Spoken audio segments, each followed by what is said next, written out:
Muy buenas tardes. Recientemente participé en una mesa donde una de las discusiones que se generaron fue respecto de las estadísticas de mortalidad violenta en México. El argumento, o uno de los argumentos que se puso sobre la mesa, es que el INEGI se dedica, en algunos casos, a modificar la información y maquilla datos, ¿no?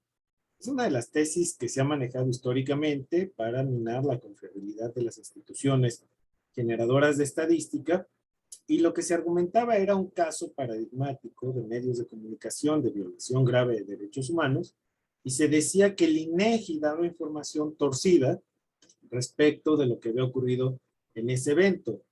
Se reportaba, por ejemplo, muerte accidental por arma o por golpe de arma punzocortante, y argumentaban estas personas, en realidad se había tratado de homicidios. ¿Qué es lo que está ocurriendo? Bueno, lo que pasa es que el INEGI no es un generador, digamos, original de información, al menos no en materia de estadística delictiva y menos aún de estadísticas de mortalidad. El INEGI es un compilador de datos de información que le llega de diferentes fuentes. Desde esta perspectiva, habría que diferenciar los datos que nos da, por ejemplo, el Secretariado Ejecutivo del Sistema Nacional de Seguridad Pública y los datos que nos da el INEGI respecto de la mortalidad violenta. Si alguien revisa las bases de datos de ambos organismos, se va a encontrar diferencias estadísticamente significativas respecto de lo que pasa con la mortalidad violenta, en este caso los homicidios dolosos, si se piensa desde la perspectiva de la seguridad pública, y los homicidios por lesiones intencionales, como les denomina el INEGI. En primer lugar, pues, hay que decir que el Sistema Nacional de Seguridad Pública genera información desde una perspectiva judicial. Son los ministerios públicos quienes tienen la facultad exclusiva constitucional y legal para perseguir delitos, y son los únicos que tienen la potestad jurídica constitucional en el país para determinar por qué delito se inicia una investigación, es decir, una carpeta de investigación, averiguaciones previas en el argot del sistema previo de justicia que teníamos en el país. En ese sentido, el Secretariado Ejecutivo ha generado un sistema de captura de información de todas las carpetas de investigación que se inician en el país y que generan las fiscalías estatales en el caso de los delitos del fuero común y la Fiscalía General de la República en el caso de los delitos del fuero federal. Desde esta perspectiva, el Secretariado Ejecutivo también es un compilador, no es un generador de datos, y nos da información con criterios de oportunidad en materia de seguridad pública y desde la perspectiva de la seguridad, es decir, de la perspectiva judicial penal. Por eso hay divergencias muy importantes respecto de los datos de este instituto, de este organismo, respecto del Instituto Nacional de Estadística y Geografía, el INEGI. Recordemos que la Constitución, en su apartado B del artículo 26, nos dice que hay un Sistema Nacional de Información Estadística y Geográfica en México, cuya coordinación lleva lo que entendemos o conocemos como el INEGI, un organismo público del Estado mexicano. Tiene ese rango constitucional. Bueno, la información que genera este instituto, de acuerdo con la Constitución y la ley, es información oficial, es decir, información de uso obligado para toda autoridad que puede generar programas, políticas públicas y diseñar presupuestos, por ejemplo. Entonces, lo que vemos es que hay diferencias estructurales, orgánicas, legales, entre ambas instituciones, y esto se traduce necesariamente en perspectivas distintas, porque el INEGI clasifica sus datos en materia de mortalidad de acuerdo con la clasificación internacional de enfermedades, que en el argot especializado se encuentra en la literatura por sus siglas como CIE, CIE, Clasificación Internacional de Enfermedades, que no elabora el INEGI, la diseña la Organización Mundial de la Salud con el auxilio de expertas y expertos a nivel mundial y organismos regionales como la Organización Panamericana de la Salud y también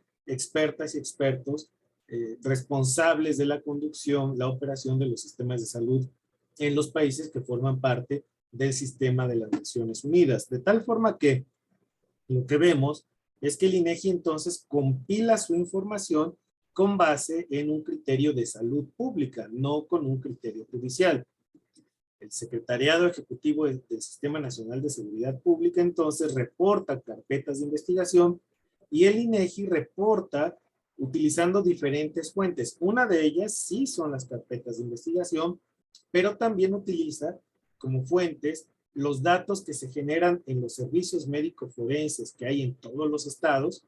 También recopila los certificados de defunción que genera la Secretaría de Salud y también las actas de defunción que están depositadas o archivadas en los registros civiles, en las oficinas del registro civil, tanto en los municipios como en los estados del país. A partir de todas estas fuentes, el INEGI tiene un proceso coordinado por expertas y expertos en salud pública que van revisando, cruzan información, evitan duplicidades, depuran, calibran datos, y esto ha hecho que el INEGI sea uno de los institutos a nivel internacional con mayor estabilidad de sus datos en materia de mortalidad a lo largo de décadas. No es un asunto nuevo.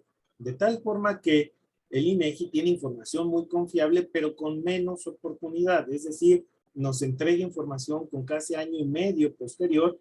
Recientemente nos ha estado dando información preliminar cada 6 meses, dada la magnitud y relevancia que tiene el problema de la inseguridad pública en nuestro país y la presencia masiva de violencia homicida, pero aún con ello siempre aclara que son datos preliminares. Por ejemplo, ahora tenemos datos hasta junio del 2021 preliminares y que nos permiten más o menos comparar lo que ha estado ocurriendo en términos reales con toda esta información frente a los términos de oportunidad con los que opera el Secretariado Ejecutivo del Sistema Nacional de Seguridad Pública. De ahí que podamos explicar, por ejemplo, las variaciones tan importantes de datos que hay. Por ejemplo, para el 2020, el Secretariado Ejecutivo tenía un registro de 34,515 víctimas de homicidio intencional. Insisto, es una categoría de corte judicial. El INEGI, por su parte, tiene un registro para ese mismo año de 36,773 víctimas de agresiones intencionales, ¿no? ¿Por qué lo puede determinar así? Pues por todo lo que está en los documentos que, insisto, utiliza. Datos del Servicio Médico Forense, registro civil, certificados de defunción y carpetas de investigación. De tal forma, entonces, que estos datos que son estadísticamente significativos son muy importantes, claro, insisto, porque el INEGI tiene de mayor tiempo, dispone de mayores fuentes y tiene otros procesos de integración de estadística distintos a los de la estadística judicial o de incidencia delictiva, como le llama el Secretario de Ejecutivo. De tal forma que se puede afirmar con elementos objetivos, racionales de debate, que el INEGI es un instituto que cuenta con buenos sistemas de información, confiables, estables en el tiempo, y que nos permite adentrarnos a todas estas cuestiones. Hay un dato adicional en el que casi no se pone atención cuando el INEGI da a conocer sus estadísticas, y es el de aquella muerte violenta de intención no determinada. Otra vez, como el INEGI no es ministerio público, esto es una facultad constitucional exclusiva de los ministerios públicos, lo que hace es determinar muertes que son violentas, es decir, de causa externa, lesiones causadas no por el propio individuo, que son las lesiones autoinfligidas y que dan la estadística de suicidios en nuestro país. Este tipo de muertes que, con base en todos los datos que tiene el INEGI, no se puede determinar si hubo o no una intención. Esto no les quita el hecho de ser muertes violentas. Son una cantidad muy importante. Para el año 2020, por ejemplo, el INEGI contabilizó alrededor de 6,000 víctimas de estos casos, y de los cuales casi 2,000 eran víctimas de disparos de arma de fuego. Entonces vemos cómo esta estadística nos da un retrato muy aproximado a la realidad, en el cual desde luego pues no están datos relativos a personas desaparecidas, etcétera, porque pues no hay un certificado de función, no hay una estadística oficial en carpetas de investigación que diga que esas personas han fallecido y por eso el INEGI no puede contabilizar, por supuesto, este otro tipo de datos. En esos debates, me parece que hace falta mucho mayor rigor técnico y hay muchas teorías de la conspiración, pero me parece que poco a poco el país está avanzando hacia un debate mucho más informado, mucho más objetivo, mucho más científico, apegado a criterios de cientificidad, y eso creo que puede ayudar a mejorar desde la academia, la sociedad civil, la comunidad de expertas y expertos, la situación que vive el país y con base en esto, eso sí, exigir mejores políticas, mejores acciones, más justicia y desde luego garantizar la no repetición en nuestro país que pues, sigue tremendamente dolido gracias a estas terribles condiciones de violencia e inaceptables niveles de mortalidad violenta. Gracias por su atención. Mi cuenta en Twitter es @SaúlArellano. Muchos de estos análisis los encuentran en www.mexicosocial.org y yo les invito a continuar dialogando. Gracias, muy buenas tardes.